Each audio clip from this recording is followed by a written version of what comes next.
Good morning, everybody. Welcome to the July Survivorship Lecture Series. Today, we have Darlene Kitterman, who has been the Administrative Director of the University of Illinois Cancer Center Clinical Trials Office since 2017. Prior to coming to UICC, she was the Program Director of the OCTRI Investigator Support and Investigator Support Program at OHSU in Oregon since 2002, where she was responsible for leading all clinical research related staff training, policy and process development, and industry sponsored clinical trial contracting. Before that, she spent 4 years as Associate Director of Clinical Research Program at UCSF in San Francisco in a similar role. But she began her career in basic research and spent 10 years in the pharmaceutical industry, running clinical trials in a variety of capacities, including monitoring, project management, and regulatory management for both domestic and international clinical trials. So join me in welcoming today Darlene Kitterman. I love screen sharing, so go ahead and take it away. Thank you very much. I am going to share my screen. Can you guys see the slides? We can, thanks. Excellent. Let me get in slideshow mode. And stop my video, just because you don't need to see me and my slides. So that's me. I'm going to talk today about clinical trials, but in particular, and we'll get into this in a second, clinical trials don't necessarily mean drug development, but I'm going to go through the clinical trials as specific to the drug development process. These slides are pretty general, but I'm going to, as we go through, kind of talk about, okay, this is what generally happens, and this is what is different about cancer trials. Like, we're very special, and I will talk about the ways in which we are special moving forward. So this is a very busy slide, and I'm not going to test any of you on this, but I just want to make a couple points, and then we'll talk more about each of these phases of drug development later in the presentation. But just to talk about what the drug discovery process in general, there is a pre-discovery process, which basically means, there's a lot of basic science that goes into sort of discovering any of the compounds that go into what we call preclinical development. So preclinical development is before people. So the green is the people, and the blue is all pre-people. And this pre-people phase can be anywhere from the point that you think you have something to develop. It's going to be 3 to 6 years, but probably before you ever get that, whatever it is, into a human being. So there's a long process that, and we'll talk about what goes into that, before we ever test anything in a person. Prior to this transition from studying the compound before you put it into a person, you have to actually talk to the FDA. And the step of talking to the FDA is what is called submitting an IND. And we'll talk about what that is and why you do it and what's in it and that kind of thing. Then there is a long process of drug development in humans. And that development process is split into different, what we call phases, primarily phase 1, 2, and 3. We'll talk about what those are. They're different designs of trials, and we'll talk about what's different about them in a moment. But the point also is this phase of drug development in people takes another 6 to 7 years. So we're really talking like 13, 14 years from the point of getting something of interest that we think is going to be helpful, improving the health of people, to actually having FDA approval, which is this NDA submitted task. In addition, there'll be about, in general, 3,000 or so people who volunteer to participate in these clinical trials, without which none of these drugs would be developed. We will talk a little bit about the fact that this number is actually usually smaller for many cancer compounds. And then just to point out, of 5,000 to 10,000 compounds of interest that we think are going to help people, help human health, there is one compound that actually makes it all the way to the market. So this is a very low success process that takes a long time and involves a lot of people. In addition, it costs a lot. So, and has been ever steadily going up, as you can see. And, this sort of is old at this point, but everything I've looked at to date shows that this trend has continued. There are a lot of reasons for the increase in drug development costs. Examples of why people have hypothesized the cost has gone up is one, just the cost of healthcare has gone up substantially. So just the cost of all of the additional, we'll talk in a little bit about the fact that clinical trials often will involve additional testing than your normal care if someone's in a clinical trial. So the cost of that has gone up. The numbers of additional data points, which all involve a clinical care service. The numbers of those data points, the FDA has asked for more data in order for things to be approved. And so that's driven the cost up. And then in some instances, we've had new technologies like in cancer, like HER2 is a breast cancer, monoclonal antibody is one of the first monoclonal antibodies used in cancer. Like those types of biologics take a very much more expensive way to manufacture them. They're manufactured in mammalian cell culture facilities, which is a lot more expensive than just combining a bunch of chemicals to produce a drug in a normal synthesized fashion. So sometimes it's the technology that's driving this up. So it's a bunch of different things, but it's a very costly process. So going to that preclinical blue area I referred to prior, the first step is really identifying a drug. So is there something that, some sort of compound that we think is going to, in the case of cancer trials, kill cancer, a certain type of cancer? So there are different ways of identifying a compound of interest. One is we call screening. So there is a whole bunch of, let's say, genetic materials or antibodies or chemicals that maybe, we've discovered that a certain part of a cell, if you attach something to it, it kills the cell, for instance.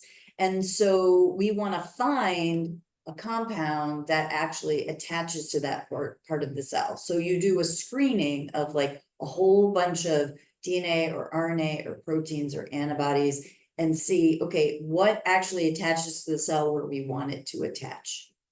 And then you get a bunch of what we call candidates, and those are what you sort of start to take forward. So screening libraries. There's also screening a whole bunch of natural products. So, I've worked in my past with medical anthropologists who look at, medicine practiced in different cultures and in ancient cultures and find natural,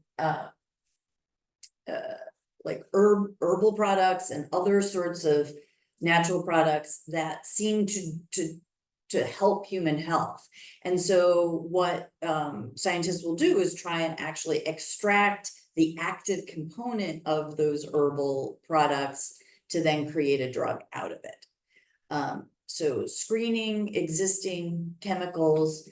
Also, there are drugs out there that have been on the market or in development, and we find out that they're actually good for other things. So there are products used for hair growth that originally were being studied for blood pressure control. And then we found that as an adverse experience of using these blood pressure medications, people grew hair. And then we're like, hey, that's a good thing. Maybe we could actually use this drug for growing hair. So there are many different examples of that.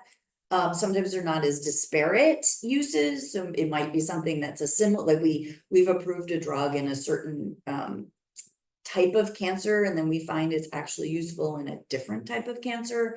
So it might not be something that's quite so disparate of a use, but looking at uses or things that didn't work. There are libraries of drugs that are made available off patent that were used in one thing, or we were studied in one thing and it didn't work, but then we're like, hey, that compound might actually work for this other thing. And then enhancing existing drugs. So you have something that works, but you want to make it more potent or have the dosage be more stable. So like attention deficit disorder, you may have Ritalin, and you want something though that doesn't have a spike of being useful and then it wears off, and have it be at a consistent dosage level throughout the person while they're taking the drug. So they're enhancing the way that drugs behave in your body, make them more potent in cancer. It's taking a drug that might be used for killing cancer cells and making them do it better. It might be combining drugs together, like you gave a drug, but then if you give it in combination with this other thing, then it works. Both drugs work much better. So enhancing existing uses. All of these things would start a drug development pathway. So the first type of studies that you do are preclinical, and they're designed often like what we're going to go into as far as clinical trials, but they're done in they're not done in humans. So the preclinical development occurs before a new drug or biologic is tested in humans. It can be laboratory research, so we're testing the compound in test tubes and petri dishes. It could be animal research. Most drugs, before we put them in humans, are tested in animals before they reach human beings, to make sure that the drug does what it's supposed to do, that it doesn't cause horrible side effects. And we use different animal research models that would mimic the system, the biological system in a human being. So the primary goals in preclinical development is determine whether the product is reasonably safe for initial use in humans and sufficiently effective against a disease target in chemical assay tests or animal models.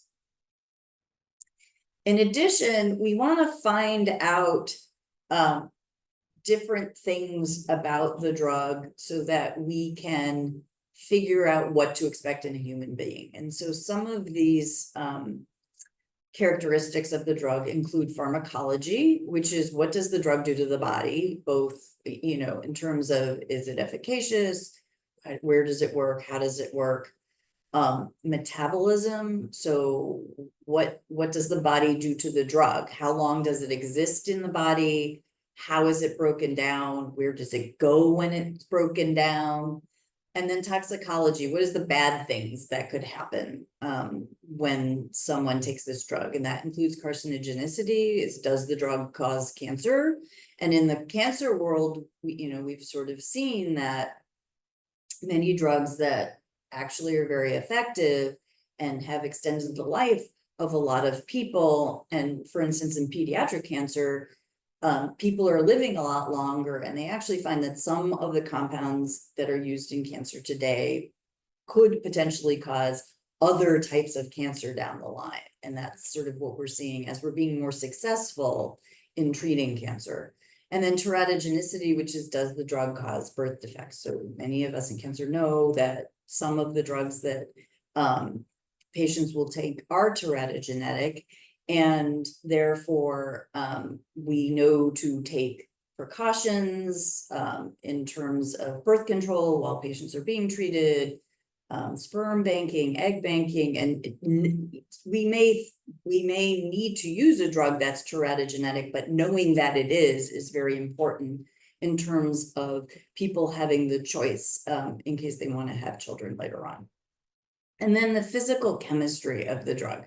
That includes the formulation, how do we make it? What does it interact with? So there are very few people that take just one medication. And so if you're going to take a drug, you need to be able to take it with all the other things that you're taking. Or if there's going to be some sort of bad reaction, you need to know about it so you can stop the other drug before you start taking the drug of interest. So it's really important to understand what potential interactions with other things in the body and with other things that the patient may be taking prior to putting it in a human being. And then stability, which sounds really boring, like why do we care about stability? But there have been some very important drug development programs that have ended because even though the drug is fabulously effective, it's not stable, or you can't get it into solution to put it in an IV, or it works right when you make it, but if you ship it across the country to someone, the product that is received on the other side of the country, it is worthless. It's not active anymore. And so stability can be way more of a problem than one would think. And if you have a compound that works great in the laboratory, if you can't get it into a person, then there's no point to developing it. So stability can actually make or break a drug development program. And unfortunately, sometimes it's not realized till later in the program that this is a problem, which is a very expensive mistake to make. So once we have all the information about the drug that's required and that we would want and would enable us to design a clinical trial, and we'll talk about what that means. We need to ask the FDA's permission to utilize the drug in a human being. And so we need to submit to the FDA if the compound that we're looking at was either never used in humans before, it was never approved for humans in the US. So there may be a drug that's on the market in Europe, but it was never approved here in the US. The trials and the phases of drug development that we're going to talk about need to be conducted in the US, or the FDA has to approve the data that was collected in Europe. So you can't just take a drug that's marketed in another country and has never been approved by the FDA and market it here in this country. Or if the drug that you're studying is an unapproved use that represents an increased risk or just decreased acceptability of risk. So what the hell does that mean? So we may have a drug that's used in breast cancer, and now we want to use the drug in ductal carcinoma. We would ask the FDA, is that, do you think that's an increased risk? Do we, and the FDA would tell us, do we need to actually do an IND for that or not? If it's using the same dose in a very similar indication, they may not require an additional IND, what we call an IND for that study. However, we may have an approved drug, it's on the market, but it was never approved in, let's say, children. Let's say there's a drug that's approved for leukemia in adults, and now we want to study it in leukemia in children. Utilizing pretty much any drug of any risk in a child as opposed to an adult would be both an increased risk and probably a decreased acceptability of risk as well. So pretty much anytime, even if it's for the same disease, you're going to take a drug and you're going to put it in a child instead of an adult, that would require asking the FDA for permission. So that's kind of what they're getting at here. when you ask the FDA for permission, that submission contains all of the preclinical data that you've collected to date. The FDA must approve your submission before you move forward with development. And so basically what happens is you submit, you wait 30 days. It's kind of strange. And then if the FDA doesn't have a question or doesn't put you on clinical hold or, doesn't tell you you can't move forward, then you can move forward with human testing. After approval throughout development, the FDA must be kept apprised of all new studies prior to implementation. And then in addition, you have to give an update to the FDA every year and give them an opportunity to comment on all of the data that you've collected to date. So the name of this submission is different depending on what you're trying to develop. For drugs and biologics, it's called an IND, or an investigational new drug application. For a device, that is something that you would insert into a person, or it's a diagnostic that actually the result is used to care for them, or it's like a life support system, something outside the body to sustain life. That's considered a high-risk device or a class 3 device. And you need to go through the same process that I'm going to describe, only you submit what's called an IDE, or an investigational device exemption. So we've talked about clinical trials. A clinical trial is a type of clinical study design. So what does that mean? Clinical means it's in people. So you're doing a study in people, and it's a way of determining if an intervention works, essentially. So the characteristics of a clinical trial is that you've got 2 or more groups. And at the very least, you're looking at the group with the intervention and then the group without the intervention. It could look at different interventions or different ways of using the same intervention.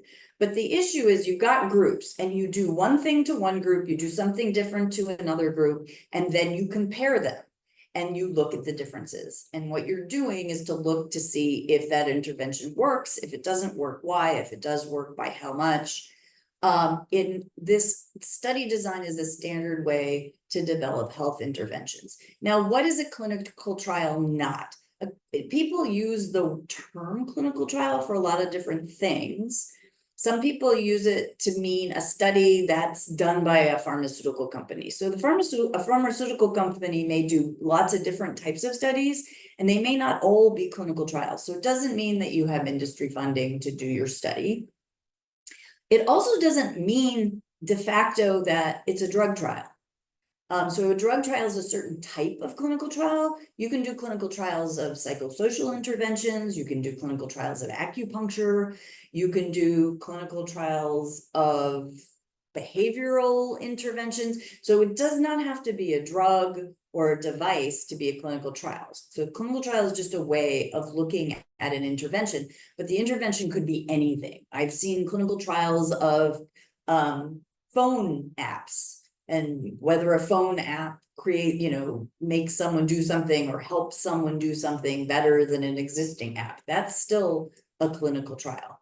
What we're talking about today are drug development clinical trials, but those aren't the only types of clinical trials out there. So, as we talked about in a drug development program, the types of clinical trials you do are broken into phases, and each of those phases are designed differently. So the first type of trial that is run with a compound that's never been used in humans before is called phase 1. One thing to keep in mind about these trials is their primary goals are, is the drug safe? And what dose should we give? And something that is not on this list of things that these trials are designed to answer is, does the drug work, or is the drug efficacious? So when we're looking at these trials, we may see information that leads us to believe that a drug works or a drug doesn't work for what we're studying it. But these trials are not designed to answer that question. The people that we study the drug in phase 1 is either healthy people or people with the latter stage of a disease. And in cancer, it is always what I have underlined here. Patients who have had cancer for a while. The reason for that is because when we're studying a cancer drug, we're trying to study a drug that's going to kill cells. And so we wouldn't put that in a normal person, and normal person would not have cancer to actually see how the person reacted and how their cancer reacted. And so it wouldn't make sense. So by definition, all phase 1 trials primarily are in late stage patients. Also, they are in men and women. And why do I put this and why do I have the "and" here underlined? Well, the reason is because until the late 90s, all phase 1 trials were done only in men. And this is important. Why? It is important because that means that the dose of the drugs that were developed at that time were only studied in men. Why is that important? What we're finding now is that women and men, our biologies are different. And so drugs behave differently in men versus women. And in fact, there are some drugs that work only in men or only in women. And they may behave differently dosage-wise in men versus women. So up until the mid 1990s, late 1990s, because of the fact that women could get pregnant, the FDA and the country had decided that it was too dangerous to study drugs in phase 1 trials in women, despite the fact that women had access to birth control since the 1960s. And therefore, we would only study these compounds in men. And what we then discovered was we had a lot of drugs that caused a lot of bad things in women, or drugs that weren't developed because we thought they didn't work because they'd only been studied in men, and on and on. So now it is actually required, and you can only study a drug in only men or only women if you can justify it. So even, let's say, in a breast cancer trial, breast cancer does affect men. And so if you're going to exclude men from a breast cancer trial, you need to have a really good reason. And then the cancer world, really one of the few areas we'll see phase 1 trials only in one gender might be a prostate cancer trial, for instance. So it has to be like, okay, women don't have that part in order for you to actually not study it in women. And so it's gone all the way the other direction, which I personally think is a good thing. So I have here the typical study designs. The point I want to make with this is often patients are only given 1 dose of the drug or a few doses of the drug. And at the time that they're given the drug, we don't really know what the right dose is. So we could be underdosing someone and it isn't an effective dose, or we could be overdosing someone and it's we cause bad things to happen. And so in cancer, many times these are done in the hospital environment. So we know a lot of times in cancer, patients are treated in the outpatient world in a clinic. However, for phase 1 trials, often, not always, but often they will be moved into the inpatient setting because we don't know what will happen. In addition, there are other types of phase 1 studies, and sometimes they're combined with figuring dose out, but the other types of things we often see in phase 1 are pharmacokinetics. So pharmacokinetics, called PK, is the distribution and excretion of where the drug goes within someone's body. And so these are the sort of, we take a lot of blood samples and people take a lot of, and people have to pee in a cup a lot. So it's a lot of blood samples over a course of a day, over the course of 2 days. And this is to figure out, like, what is the level in someone's bloodstream and where it's going within the body. Kind of later, after we've figured out dose and PK, We may also see some phase 1 trials in what's called pharmacodynamics or PD, and this is really specifically looking at drug interactions. So patients who are taking the drug in combination with what they would normally be other sorts of drugs that they are taking, and again, taking blood samples and looking at, well, are we changing the level of either of the drugs that we see? Is there any sort of interaction between them? If so, what is it? Because like you might have a drug that's exacerbated by what we're looking at, and in combination with other things, we may be nullifying a drug and we need to up doses of things based on the interactions. And so that's what that's looking at. These studies are small. The reason these studies are small is because, one, they're very difficult to do. They take a long time. They're very intensive.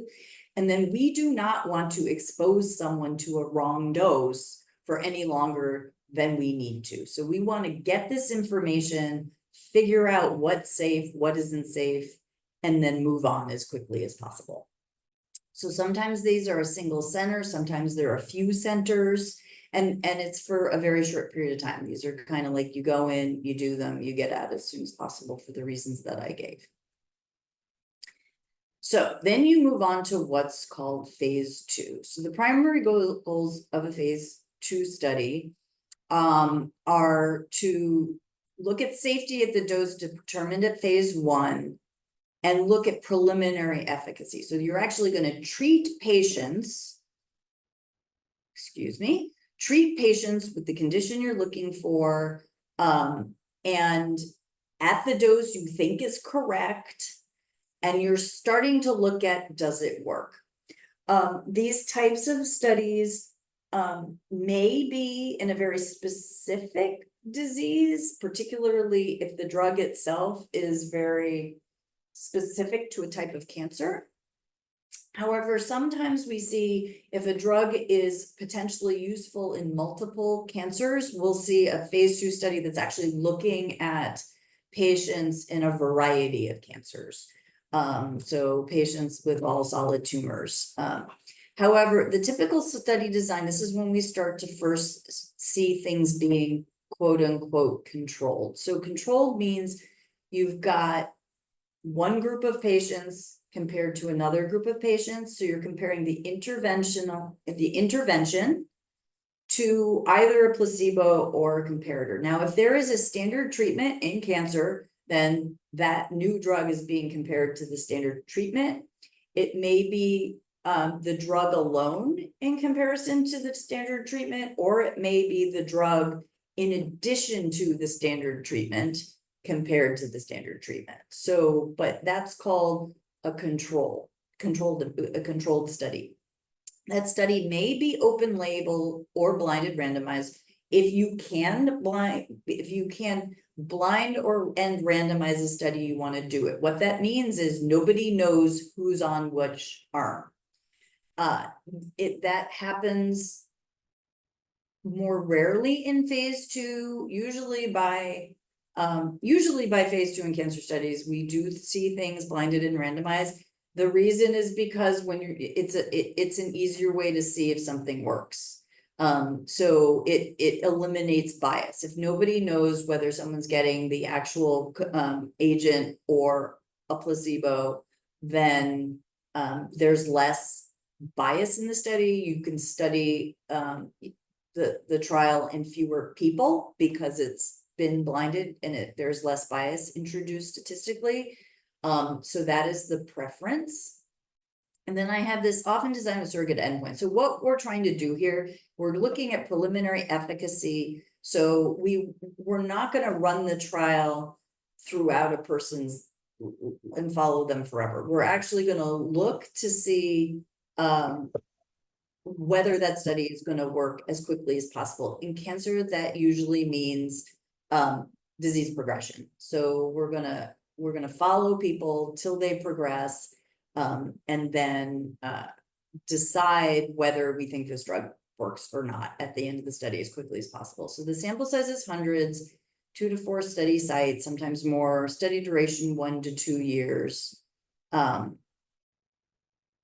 and we get into what we call phase 3 as quickly as possible. Now, phase 3 trials are where we're really figuring out, does something work?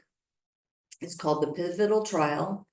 And then in terms of safety, we want to this is the first time we actually want to collect long-term safety data. So a drug may have worked, but then a few years down the road or a year down the road, it does, even after the patient's off of the drug, it may do something that we don't want to see.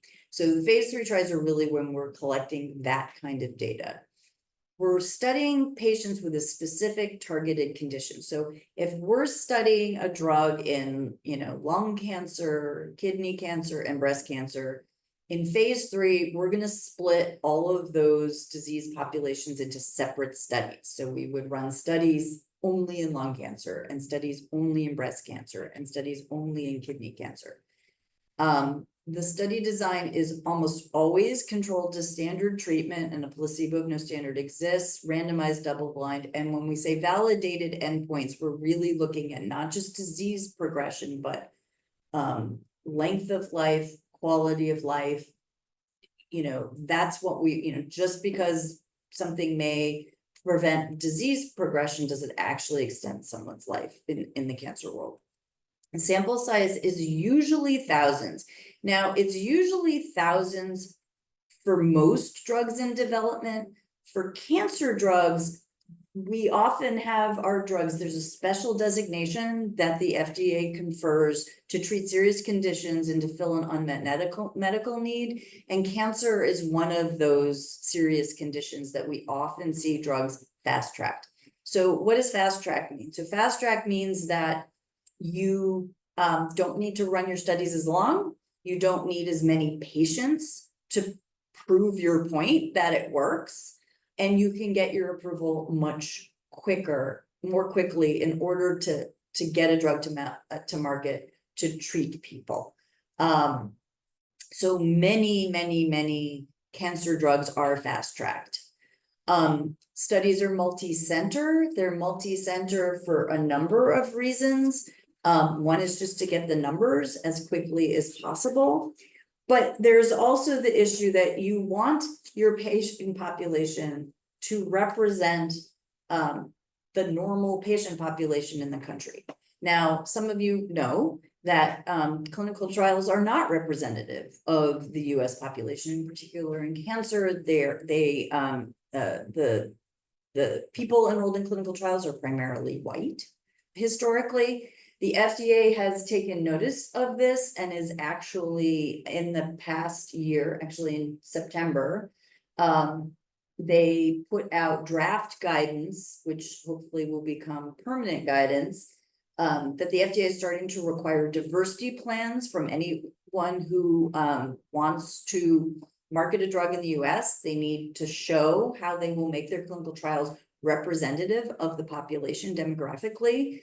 So it's taken a long time, but finally the FDA is taking some action. We're all still waiting to see what's actually going to happen to try and make these trials represent the population such that we know that how drugs behave in all of the populations that these drugs will be sold to, and that patients that are being treated with these compounds, we have a better idea of how they work across the population and not just in a segment of the population as it has been historically. So in order to do that, trials need to be multi-center. They need to be run everywhere in places that have all sorts of different people to get the data on how they behave in different populations. Study duration is usually greater than 2 years, and in oncology, it is usually greater than 2 years for a phase 3.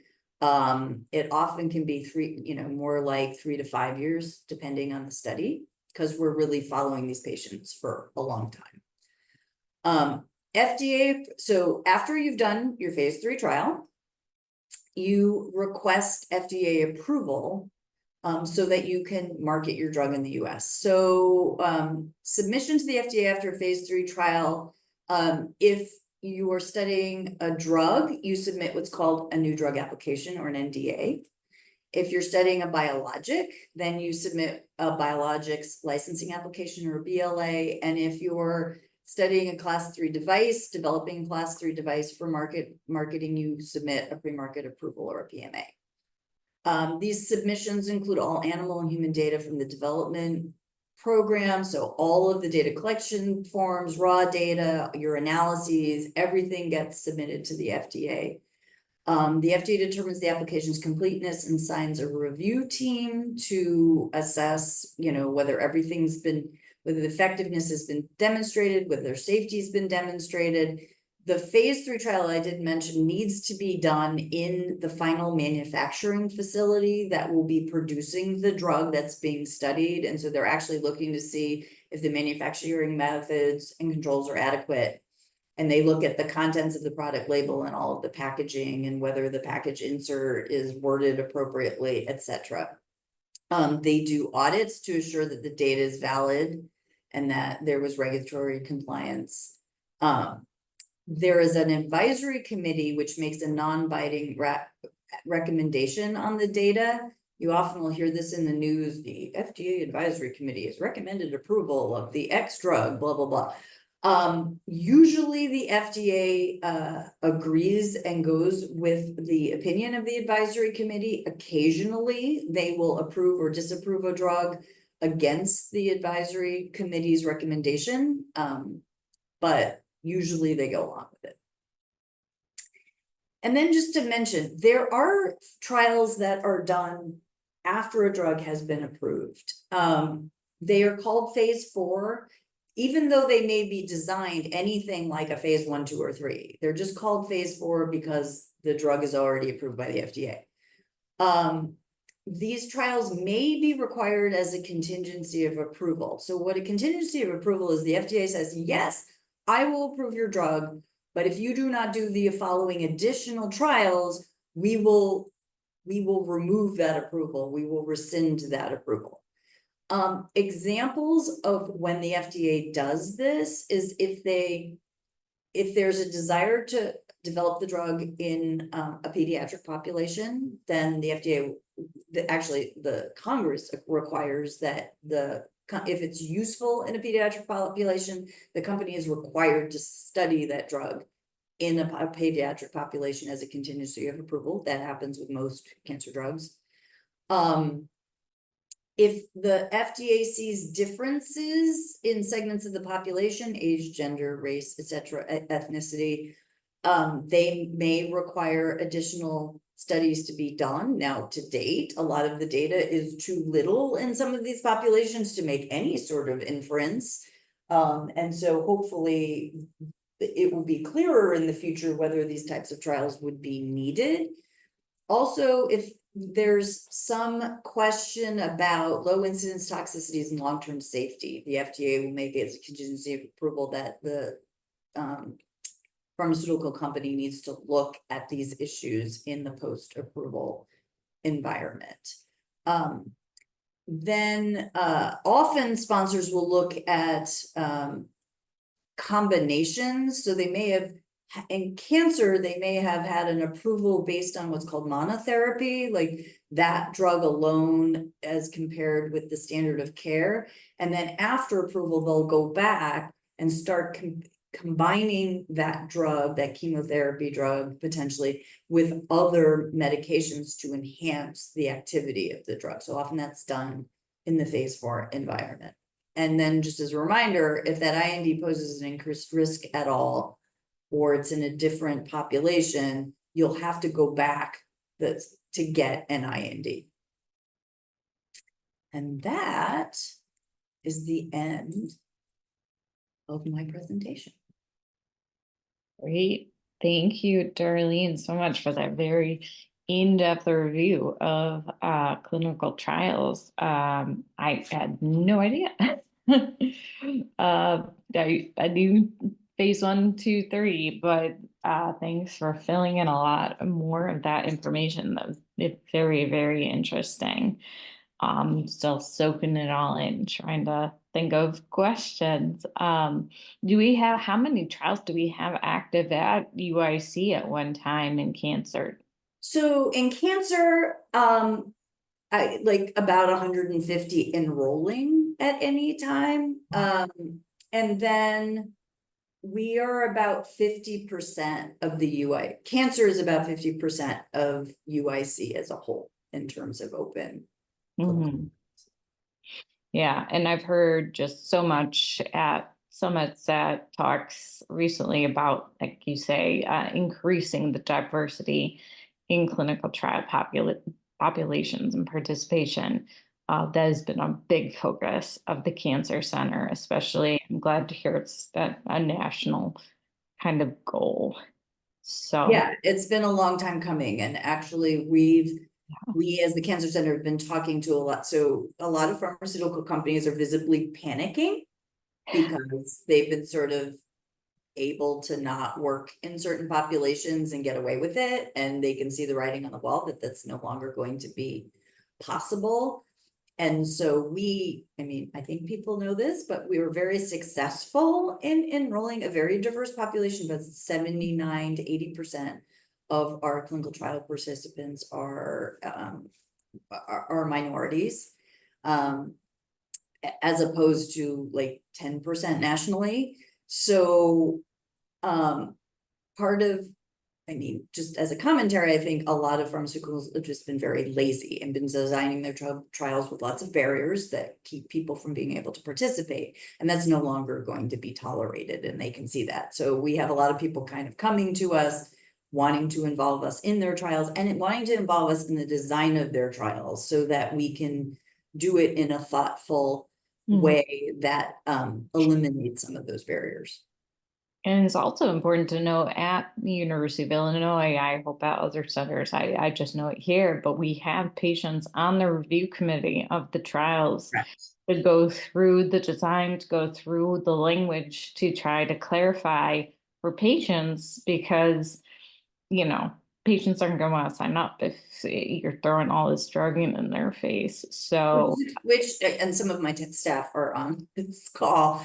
It's, as my staff know, it's very difficult in cancer to right. consent a patient and write a consent that Yeah. a patient actually can understand. And sometimes they're 30 pages long, and it's my staff who actually have to go in there and try with, and along with the faculty member, explain in a way that is understandable and um, answers everybody's questions. And there's no point for someone signing up on a trial if there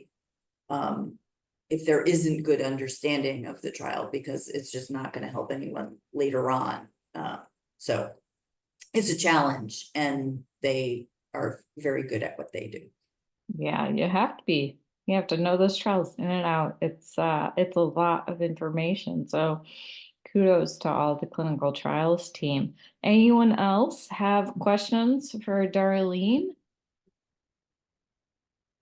I think everyone's just digesting all this information. It's a all wonderful information. Um, and It's something we don't think about a lot, that there's 150 trials going on at any one time in our institution. It kind of runs behind the scenes. A lot of us don't even think about it. Well, and they're all on the website. If anyone wants to take a look on the Cancer Center website, there's a listing of everything that's enrolling. So if there's any questions, just let me know.